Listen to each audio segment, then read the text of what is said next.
All right, guys. Well, like always, I'm going to start out with the top corners. Number one is somebody we all know. You probably even know it before I say it. It's going to be Bland. He's at Dallas. He has 8 interceptions and he has 14 passes deflected. So he's number one in the NFL of our corners. Number two, I think we've talked about him a couple earlier in the season, but he's from Jacksonville. He's Darius Williams. He has 4 interceptions and 19 passes deflected. Oh, yeah. Gotta love the way I'm saying things once in a while. I'll blame the cold medicine. That's all I gotta say. And then at number three, we have a Debo from New Orleans who has 4 interceptions and 14 passes deflected. So I'm going to get into the second one. And as I called it a foot offside. So everyone's very, very aware of the ending to the Chiefs game on Sunday, which while I was very happy for, and it's caused a lot of, everybody knows Tommy, I forget how his name is said right now. I believe it's Tommy had a foot inside the neutral zone. So before the ball was even snapped, they threw the flag. According to the rules, it's not an immediate stop. They allow the thing to go, but they called the touchdown back. And he said he was a foot offside. And then everybody kind of saw Mahomes' reaction.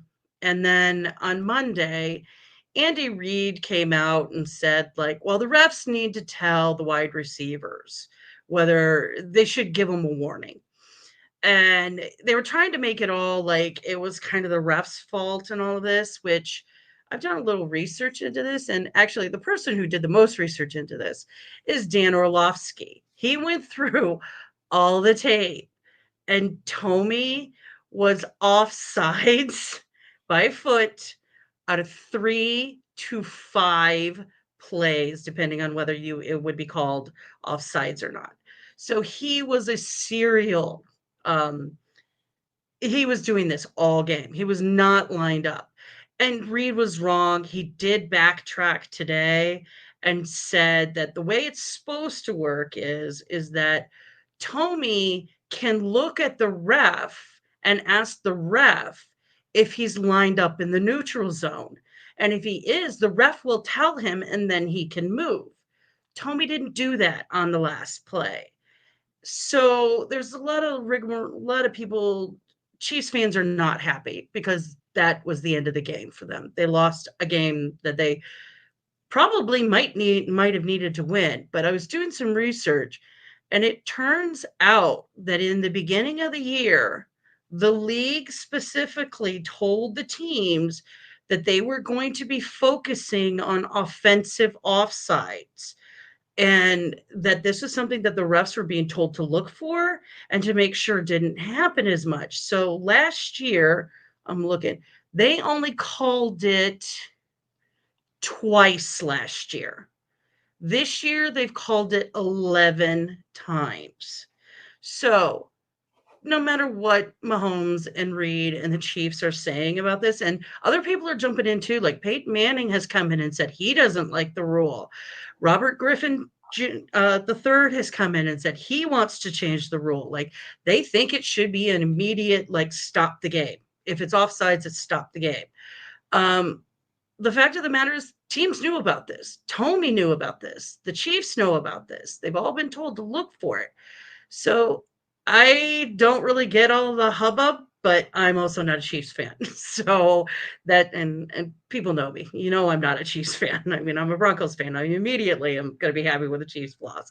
But I'm kind of talking about this because, and this is one that maybe me and Delilah and Handy can kind of talk about a little bit, is what about some of these rules or these penalties that are in place that we think maybe should not be around anymore? They're rules from old ideas, like, or for instance, let's just say you have a pass, you have a screenplay, so you get the ball down the field, you throw the ball 30 yards down the left side of the field, and it turns out that your tight end was holding, it would be a linebacker, I believe, and holding him on the right side of the field.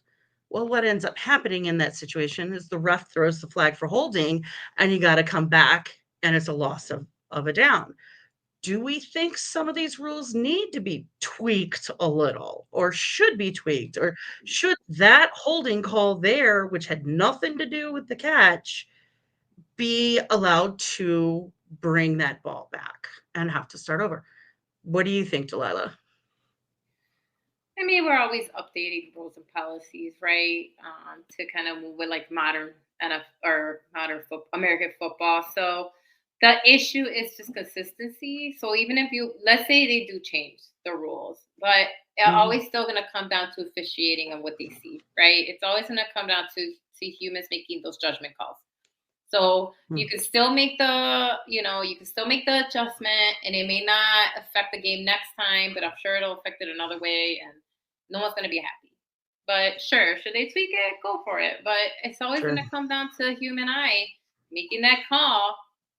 And so, sure, let's make the adjustment. But I just still think that people are always going to be upset with that being called, regardless of what rule. Maybe this time instead of replaying it, like you said, if it didn't really matter, maybe that's the only thing they'll change. They always change what a catch is, right? Every season, I feel like they change what a catch is, or they up Yeah. what a catch is, right? Because, Yeah. wait a minute, what do you mean? And so this probably could be one of those things again where they kind of adjust, like you said, like when does it really impact the, you know what I mean? So maybe they'll make a change Mhm. like that, just like they always update what a catch is. Yeah, Handy, do you think maybe changing the offensive offsides rule to have it being an immediate, they blow the whistle and the play is dead at Stoppage of that play. point? Yeah. You know what? Do I think it would make it better? You know what, to be completely honest, I don't know. Either way. Delilah did just now say something very, very, very true. Doesn't matter what way you tweak it, somebody's going to be too happy, somebody's going to be too mad, and it just depends on what team they happen to be rooting for. So the Chiefs fans are ticked off, but if it had gone the other way, it'd have been like, yeah, that's right, roll it back, roll it back. You man can't do that. You understand what I'm saying? Mhm. So, and then there's the human factor. There's a Yeah. lot of the human factor, and we talked about it before the show. I mean, what was the game? I don't know if I don't know if it was the other game last night where the only person that saw whether or not it was a catch in the end zone was the back judge. The back judge that was in the back. Right? Yeah. That's what I'm Yeah, saying. and he's like he's leaning up Are you against the talking about the one goalpost. that he had between his legs? Well, he caught it. He caught it, and the defender reached around him. He was in the end zone when he caught it, and the defender reached Uh, around him and knocked it out before he could complete the 3 steps. They ruled it during play an incomplete pass, and they went to review it. But the only person that actually saw was close enough to see it was, I guess, the back judge, and he Yeah. was mhm. behind it. He was behind that play when it happened. So you got the Yeah. human factor too to factor in.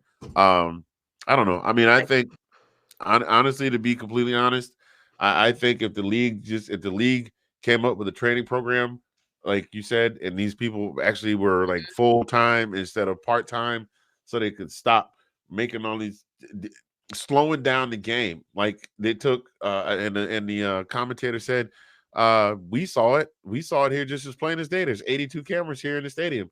We could tell you in 30 seconds they're going to slow the game down by another 5 minutes to make a decision. That kind of stuff. Yeah. Well, I mean, I kind of like the idea of have the at least in that because it's always been the rule. Like, I get if the defense has the advantage, it's they let the play go because then the offense has the option to either if they make a good play and they get over the offsides and have a better play, they can turn down the penalty. But usually, the way I was taught, like if it's the offense that's offsides, the play is dead. They're not supposed to be able to have that advantage. I mean, Tommy was only yeah, his he was only 1 foot over. But that one step over can be really important when you're talking about with these wide receivers and the way they cut and the way they work to try and get the cornerback or the safeties off them so they can make their catches. So, all right, well, I just kind of wanted to talk about that because it Yeah. it was a big brouhaha these last couple of days, and I think it's something that kind of needed to be discussed a little. And this might be one, as we've always learned, like we now have the tuck rule because of that situation. We have the catch, and all these things happen because big plays happen with bigger stars and other bigger players in the league, and then you get X big stars commenting about it. This might be one that the competition committee and the rules committee might actually look at to see if they Yeah. might want to change it, especially since the league was saying we are going to specifically be looking for this. So, all right, well, that's it. Doors closed at the office, and back to Delilah. All right.